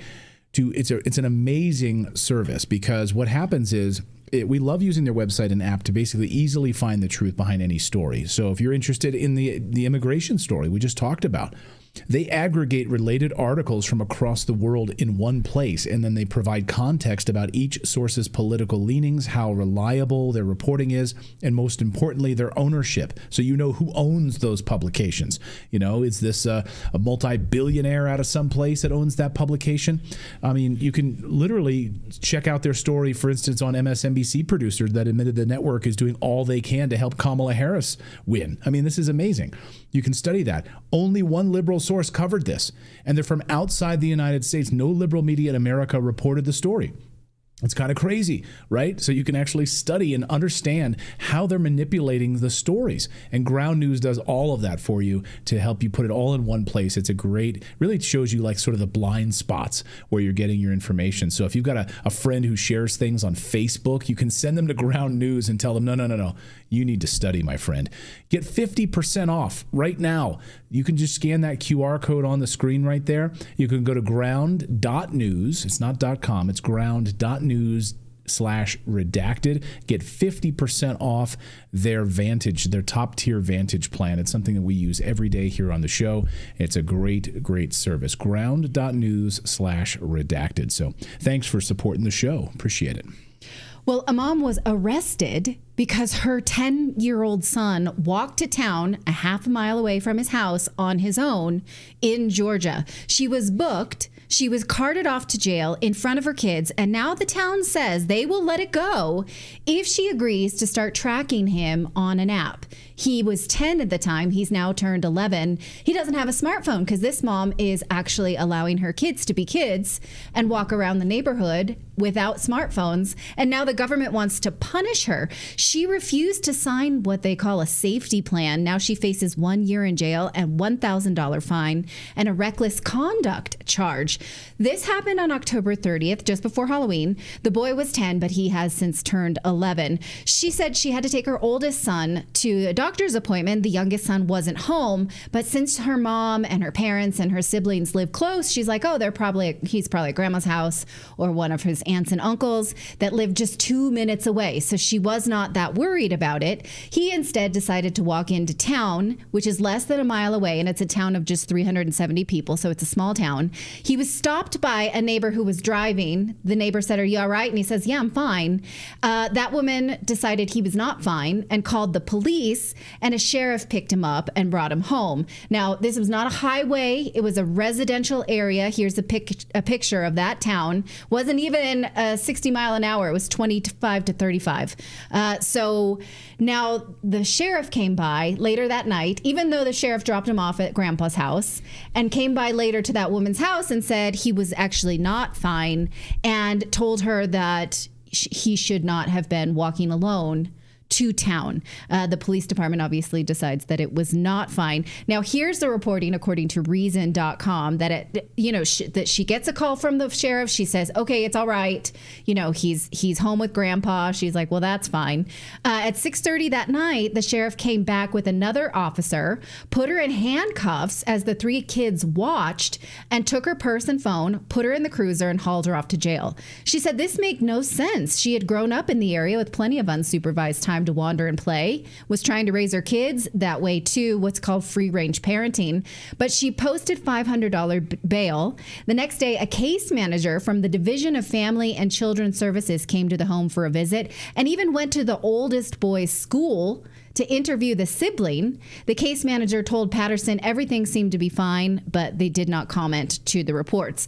Now, she did say, like, "Oh, buddy, you need to tell mommy if you're going to town." Like, she was annoyed with the boy. The boy should have left a note or said something, right? So he did get scolded, but she didn't think this rose to the level of the mom getting arrested. The next day, the case manager said they would drop all charges if she agreed to this safety plan. Take a look at this. The safety plan will require her to delegate a safety person to be a knowing participant and guardian and watch over the children whenever she leaves home. And I mean, she's got an older son who can be the babysitter, but the state wants her to have someone else, a full-time babysitting employee. The plan would also require Patterson to download an app onto her son's phone and allow for his location to be monitored. Reason says that the day when it will be illegal not to track one's kids seems to be rapidly approaching. She says she refused to sign this plan because this would stop him from visiting his friends. Like, he can't go next door without his phone, or else the state will take her kids, or having any independence whatsoever. She hired a lawyer from Parents USA, which is a nonprofit that provides pro bono legal help to parents wrongly accused and prosecuted for child neglect. I didn't know this existed. Making a mental note of it. The lawyer from this organization is a man named David DeLugas. I'm not sure. He called this assistant district attorney, the ADA, to discuss the case, and he recorded it, which is legal in Georgia. And he was told that if the mom would just sign this safety plan, the criminal charges would be dropped. But the lawyer warns this is a great way for them to take away your kids. And then it gets even weirder because, again, they're saying if you don't sign this safety plan, the state won't prosecute. But if they do, she could face reckless conduct, a $1,000 fine, and a year in jail. He says he would like to see Georgia pass a law that, does it say here? Maybe I didn't. Pass a law in the middle, yeah. Would like to see Georgia pass a law that permits the authorities to check up on kids and leave them be as long as they aren't hurt, in distress, or in actual immediate danger. Okay, I want to make sure that you see, though, this part where it says, later on, though, meanwhile, as if this case couldn't get weirder, the state Children's Services Department mailed the boy a birthday card signed by the case manager because he turned 11. So it's like they're saying this kid is ours now. It's super creepy. Like, not only did they take the mom away for this boy having age-appropriate freedom, but then they're sort of courting the boy's own affection. I'd be pissed about that. And so she says she's not going to sign it. So the case has gone unresolved right now. There is a GoFundMe. I'm going to show it to you in case you're interested, to cover her legal bills in case this does escalate. So we just don't know, because she does not want to sign it and put a leash on her kids that the state now have a say in, because if she just lets him go play next door, until how long does he need a supervisor? He's 11 now with 3 older siblings that presumably are aged enough to babysit. So she's reportedly ready to fight this. Now, this is just an awful story because any parenting book that you pick up these days talks about how you need to let kids do more things for themselves. We are handicapping them emotionally by teaching them the world is unsafe and supervising their every move. In fact, this best-selling book this year alone, called The Anxious Generation, talked about how children are overprotected in the real world and underprotected online. And so we're teaching kids the world is too scary. You're not capable. You must be supervised at every turn. Not only that, it's led to a whole generation we see with skyrocketing anxiety that can't do anything for themselves. There are stories of 19-year-old kids who don't know that you need to change the oil in your car and just wait for the light to come on to know that that's how you maintain your car. They can't change a tire. They can't call to make a haircut appointment for themselves. They never look adults in the eye. This woman was doing the opposite. Also, this book suggests never giving a kid a phone until they're in the 8th grade. So this woman was doing all the things right. Let him have some freedom. Tell him he needs to check in better. Teach him that lesson. Don't give him a phone. And the state is saying, no, you have to do it the exact opposite. So if this sets a precedence, it's terrifying for parents because all kids could be required to have a phone at all times, and they can't even play in the yard without parents. And the government's going to be tracking them and monitoring their whereabouts, using a government app. I mean, ridiculous. Go ahead, Philip. Can we just get ankle monitors for all kids under age 18? Just, they all just have to wear an ankle monitor. Yeah. Right. Is it the state's right to tell her she needs to track her kids on an app at all times? No, it's not. An 11-year-old boy cannot walk half a mile away from home. I see so many people in the chat room saying, like, I used to walk a mile to school every day. I'm like, yeah, I did too. I went to Whitfield Elementary School in Pennsylvania, Wilson High School, and I used to walk to a mile every day from my house all the way up the hill and all the way back down the hill. It brings up a great point. What if he walks to school? He's no longer allowed to walk to school alone? No, he has to be tracked. He has to be tracked. I was doing that in kindergarten. Like in kindergarten, I would get up, get myself ready for school, and go and walk to school. It's like a half-mile walk. I'd like meet up with friends along the way. Yeah, and we would walk to school. I walked my little girl. 8 years old. She and I walked to her elementary school in the morning together. And there's this little boy we hit about halfway down where he rides his bike. He rides a little bike. And I always joke to my little girl, I'm like, man, that kid, I love that kid's independence. Like, he's just there at the stoplight where we are. He crosses. The state of Georgia does not love that. The state of Georgia would not allow that, I guess. It's unbelievable, like what has happened. But yeah, we were out all day. We'd go out, play. My parents wouldn't know where we were. We'd come home, no Even cell phones. The kids, my daughter just finished this book called The Lemonade War. It was a really cute book for 3rd graders. And the kids are like, oh, should we walk to 7-Eleven? And no, I don't have any money. Like, these are things that are still in children's fictions, that you want to walk to the corner market. You want to go. Literally, they're taking away the ability to allow your child. And yes, that kid should have checked in with the mom. Should have left a note. That would have been a responsible thing to do. He should have been able to learn from that and do it better next time. I mean, one of my fondest memories of growing up is going with my friends, riding our bikes or walking over to the Mr. Food in Reading, Pennsylvania, and getting a peanut butter Twix. Which why did they stop making those, or where are those hidden now? But they always put the caramel ones up front. I don't understand that. Peanut butter Twix is where it's at, and then get a Jolt Cola. Yeah. Which was, crazy. And then, we played Joust on the one arcade cabinet they had there, or Street Fighter, whatever it was. And then we'd ride our bikes back. We'd ride, we needed to get that Twix, and that was our freedom. Yeah. No one was tracking me with an app. For crying out loud. Yeah. So this kid could be the new Peanut the Squirrel, right? Where it's government overreach and the government telling you, sticking its nose into useless things. So hopefully the state does not prosecute, because this has become a bit of an outrage online. But if they do, you know where to find her GoFundMe and where to tell the state where to go. So we're gonna do your super chats here, your Rumble rants in a second. Yes, we will. So any questions coming in, we're gonna take those. Your thoughts on this Rubio story, and it's really interesting to see how this kind of first propagated, and Politico, every major news organization ran with this Rubio story. He's confirmed now a few of these other people to be like Mike Huckabee, the Israeli ambassador. I know Mike Huckabee loves Israel, so that'll be right up his alley. In fact, Mike Huckabee, one time when he came back from Israel, he brought me, when I was working at Fox, he brought a whole bunch of gifts back from Israel. He brought me a yarmulke. That's nice. And some stuff. So he absolutely loves Israel, so he'll be perfect for that. Yeah, but this Rubio story. So let us know your thoughts on this Rubio story. We'll get there in a second, but let's talk some gold. Right. So we do talk about gold a lot on this show, but did you know that silver has a lower price point and it also is a very good investment? It doesn't get the news coverage. It maybe isn't as sexy as gold is, but many financial experts believe silver is the best kept secret in investing. It's an industrial metal, so it's in everything from cell phones to batteries, electronics, solar panels, electric cars. The medical industry uses it. So AI, of course, is all the buzz, and that will be dependent on silver. So back in 2020, silver was in a surplus, and solar was a source of all demand, and AI was basically non-existent. But now silver is in a deficit because of the pandemic, and so it's a great investment.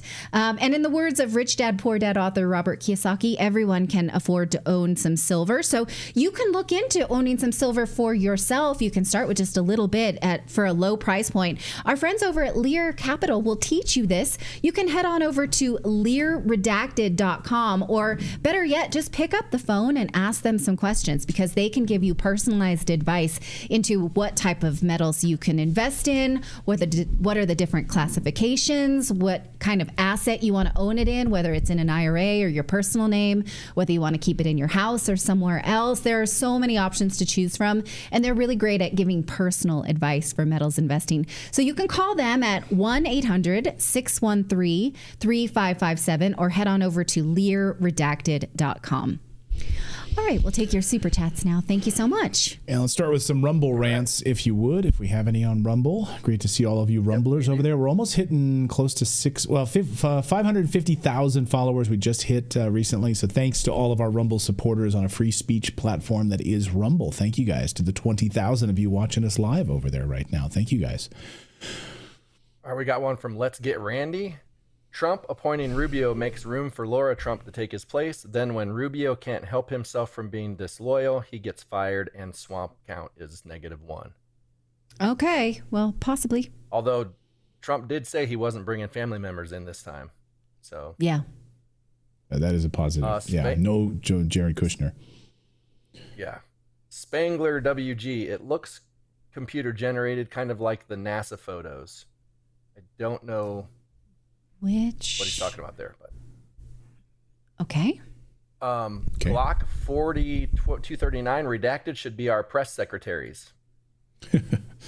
Well, then who would hold the administration to account? No thanks. We're journalists. No, because there's a lot of conservative news shows out there that they have blind spots, and they totally, they just will be totally in the tank for an administration, and they will not be critical. And I don't want that ever to be the case with our show. We're not partisan.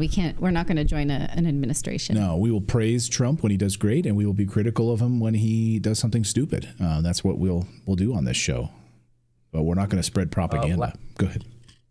Lado Baby said Narco Rubio. Yeah. Narco Rubio. G. Fonte said the Bidens may poison Miss Trump's tea. Good decision. Yeah. Don't eat anything while you're there. Meta Thoughts and Engineering. If you want to know who rules USA, you have to ask yourself who you can't criticize. And then you have to ask yourself, is USS Liberty, countless wars, etc., are worth it? Yeah, great point. Thank you. And then Ghost Magnet, Ted Bensman, senior national security fellow, wrote an article yesterday talking about how ICE under Biden secretly mass deported as many as 550,000 illegals, but the mainstream media will never cover it. Okay. Yeah. The Biden administration deported illegals? ICE did, I guess he's saying. We know Obama did. He was called the deporter. Obama did. Yeah, Obama, absolutely. Right. Okay. Now I'm when gonna did we post miss all them on those screen. The rest are- deportations? Super That's chats. all the Rumble rants. Yep. Okay, I'm gonna leave you in the great hands of Clayton because I have school pickup. So I will see you tomorrow, everybody. Thank you so much, and we definitely will address your super chats. Thanks. And yes, people asked if this is a lumberjack fashion show today. It does seem like it. I didn't get the memo. Yes, it is. But I'm in jeans. Lumberjack fashion show. All right. I guess I just need to unbutton mine though, so I look more. Just get too hot. Yeah, I don't know why you were so formal earlier. This isn't that kind of show. Wear a tie with it. Yeah, Natalie, you better pick up those kids, otherwise they'll be in jail. John says. John Spen says exactly. You got to pick them up. You can't have these kids walking anymore. All right. Anthony Mack says, "Hey, there's been no confirmation. There's been no confirmation on Rubio from Trump on Truth Social until he posts himself saying this. I would not believe it." Yeah, that's what I said right off the top of the show. Exactly, Anthony. I said he hasn't confirmed it, and I'm holding out hope that this is some sort of a test, that they've floated it in this way to see if this is going to be true. And then now you see this massive MAGA backlash. I mean, MAGA went crazy today over this. All you need to do is look online and see on Twitter. Their MAGA supporters are not happy with Marco Rubio. So I have to wonder, like, and my theory is that this was a leak test. That they floated this idea, somebody internally inside the Trump team maybe floated this idea and then they leaked it to the New York Times, and it's fake news. I'm hoping, fingers crossed. Maybe in an hour tonight, we'll find out that Marco Rubio is the Secretary of State, and I'll be furious. But and then they'll know who the leak is. Correct, though. Unless your theory of getting him out completely is correct, like that, I could. Get the other theory. So the other theory that I have is they pick Marco Rubio for Secretary of State, then he's no longer a senator from Florida, and I can't stand the guy. Then he becomes Secretary of State, and then he gets fired. And Ron DeSantis gets to handpick a new senator from the state of Florida. Then he'd be out of a job at the Secretary of Defense job, and he'd be out of the Senate in Florida. I mean, maybe that's the key. I would love to see that. But anyway, we'll go on. Love Revolution. If you need a French-Canadian chroniqueur, I'm here. I like that, chroniqueur. Thank you so much. I appreciate that from France. Yeah, hit me up on Twitter, on X. Send me a direct message on X. I appreciate that. Yeah, we had a sponsor reach out yesterday. Said, hey, they'd love to sponsor the show, and they reached out to me on X. Because they love our show. So thank you so much. Brennan Rateni says, I know MAGA is skeptical of Rubio and Waltz, and yeah, but I will say that we can't make every post MAGA. We have to bring the average Republicans with us. I'm fine for an average Republican. I don't want a neocon. Neocons like Dick Cheney. Neocons like Condoleezza Rice. These are the people that keep us in endless wars. I don't want any neocons in this administration at all. And by the way, Donald Trump Jr. yesterday said that he is 100% committed to keeping neocons out of his father's administration. He says, I'm on it. He said, posted on Twitter, I'm on it 100%. But of course, there's hundreds of millions of dollars that are above Donald Trump Jr., from Sheldon Adelson and these others who might be on the phone with Donald to be like, hey, put Marco Rubio in there. He loves Israel. So again, money could trump Trump Jr. And for the position of Secretary of State, I mean, if you're going to make the argument that they've got to bring some just, rank and file Republicans with them, that's like the assistant deputy to the Secretary of Agriculture position, not Secretary of State. Right. So, put him in commerce. Put him in the Commerce Department in like an assistant role. The whole point this time, and my biggest complaint about Trump in the first administration, and Trump told us all that he learned his lesson. This was his biggest criticism, and Trump admitted this was his biggest mistake in his first administration, was allowing people like Marco Rubio to be involved in his administration. And he said he learned his lesson. But the problem is you have to fill tens of thousands of spots, and I'm hoping that those cabinet positions are MAGA, that they care about the United States first. Because I saw someone in the chat being like, I'm tired of you crapping on Israel. I'm not crapping on Israel. I didn't say one negative thing about Israel. I don't want our members of the cabinet of the United States president to be Israel first and United States second. Like, that's not crapping on Israel. I wouldn't want them to be Azerbaijan first and America second. I wouldn't want them to be Canada first and America second. I want America first. Not putting these neocons in these positions of power. There's no excuse for it. I'm sorry, there's no excuse for putting somebody like Marco Rubio, even though he's been supportive of him lately. It doesn't matter. Anyway, go ahead, next one. Did we lose David? Oh, I'm here. Sorry. Callistus says, "Hi, Redacted. I've been listening to you guys for a long time, and you didn't give a wide coverage to you don't give a wide coverage to Africa. Is there any problem? Is there anything Africa is doing wrong?" Callistus, to be fair, I've covered Africa quite extensively on this show. I've done multiple reports on African countries that are joining the BRICS nations and wanting to break away from the U.S. dollar. We've covered Congo quite extensively on this show. We actually have full videos here you can go and watch if you'd like on Congo and what Cobalt has done and all of the mining of these big tech companies that go into Africa and basically rape Africa.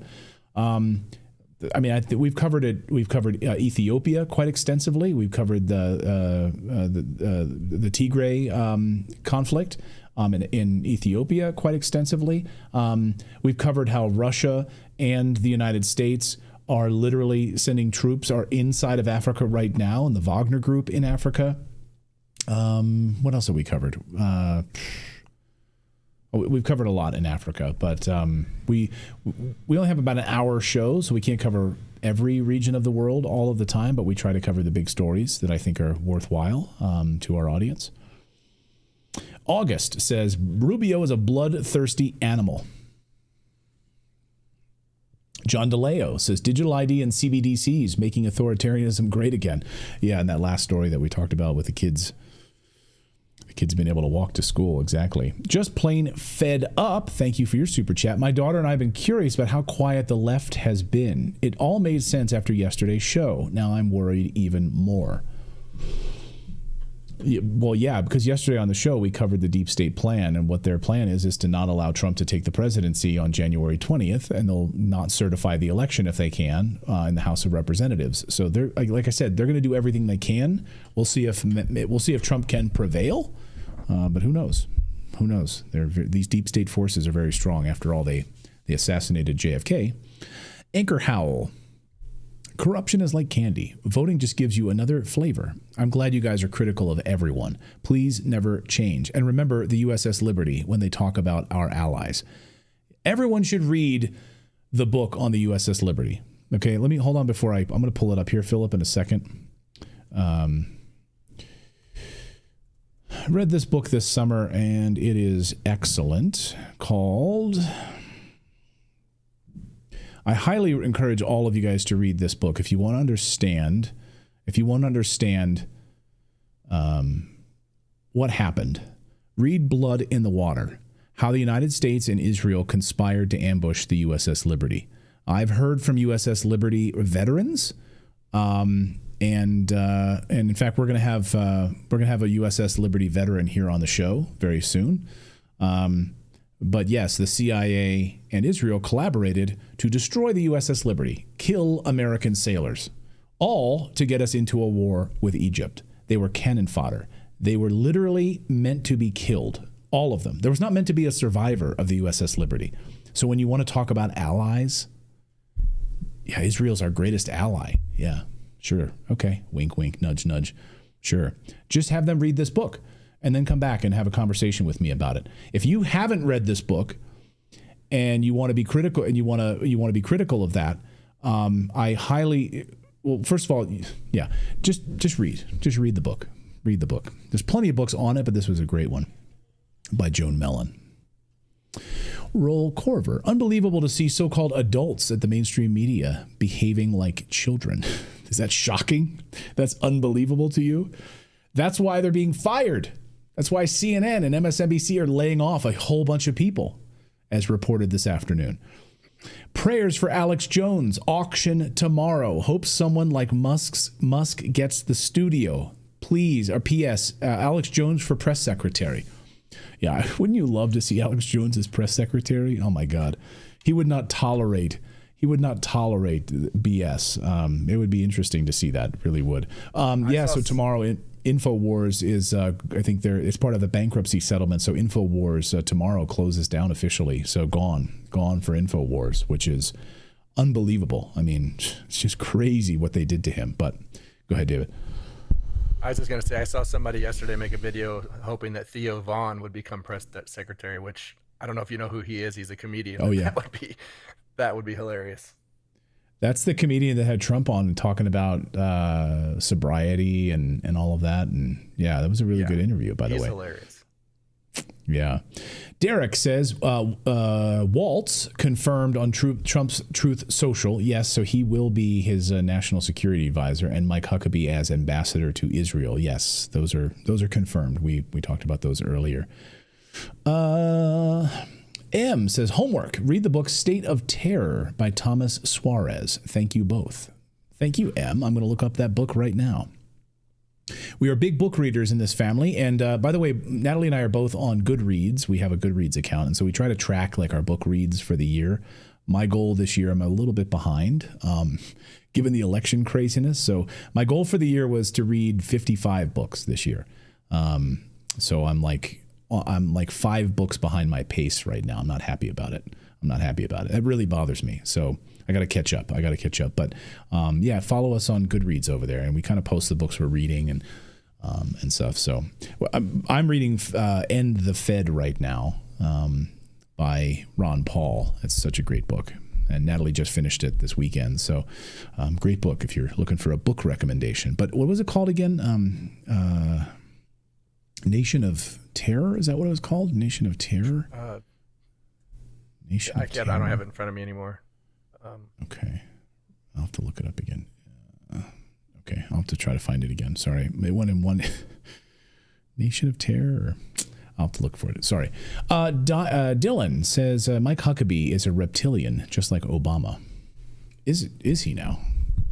Now, Mike Huckabee is always super nice to me, and he has a really great sense of humor. He's a great father. I never understood. I mean, he's a Christian from Arkansas. Like, I never understood like his huge fascination and love of Israel. You know, a lot of those. The thing is, and I don't know that this is the case, but a lot of those Israeli trips where they get the members of Congress and stuff, they go over to Israel. Those are all paid for. Like, Israel foots the bill for you to come over. They put you up in nice hotels. They treat you to all sorts of nice stuff. And then you go back. It's like when movie studios fly people in to do interviews about a movie, and they hope that you'll then do a favorable review of the movie. You know, it's the same kind of thing. It's like, oh, I was wined and dined in Israel. You know, they showed me the beauty of this country. They didn't show me the horrible side of the country. They kept that from me.